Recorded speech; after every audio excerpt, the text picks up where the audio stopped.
आज के लेक्चर के मशमूलात आपकी स्क्रीन पर है कि इन मौज़ूआत पर आज मैंने आपसे कुछ गुफ्तगू करनी है।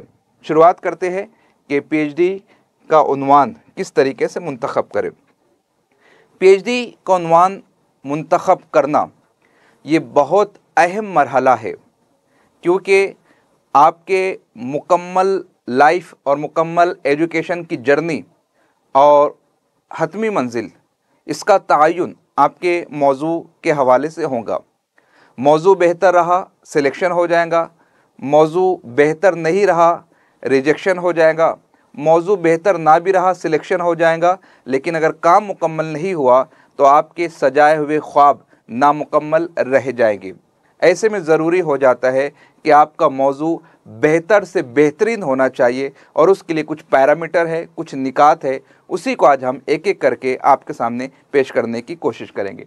पहला पॉइंट है दिलचस्पी और शौक़ का पहलू। बहुत सारे स्टूडेंट्स फ़ोन करते हैं और ये पूछते हैं कि सर आप एक सूटेबल टाइटल हमें बता दीजिए, उसके मुताबिक हम सिनॉप्सिस तैयार कर लेंगे। मेरा ऐसा ख्याल है कि आप लोगों से मशवरा कीजिए, आप गाइडेंस हासिल कीजिए, लेकिन किसी से आप मौजू मत लीजिए।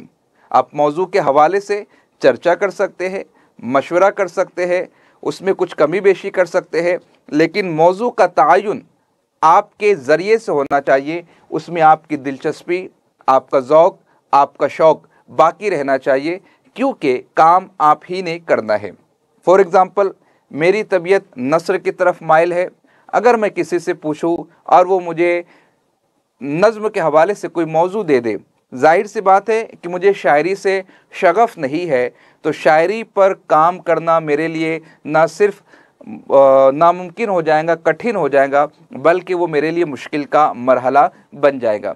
ऐसे में आप अपने असातिज़ा से मशवरा कर सकते हैं, आप अपने गाइड से मशवरा कर सकते हैं, आप अपने उन अहबाब से मशवरा कर सकते हैं जिन्होंने पीएचडी किया है, लेकिन हतमी फ़ैसला आपको लेना है, क्योंकि आपका ज़ौक़, आपकी मेहनत, आपका लगन और काम आपने करना है, तो उन्वान भी आपके मर्ज़ी के मुताबिक होना चाहिए। क्योंकि अगर उन्वान में आपकी मर्ज़ी, आपका ज़ौक़ शामिल रहा तो काम करने में लुत्फ़ भी आएगा और आप तहक़ीक़ का मुकम्मल तौर पर हक़ भी अदा कर पाएंगे। तो सबसे पहला पैरामीटर है आपकी दिलचस्पी, आपके शौक़ के मुताबिक वो मौजू है या नहीं।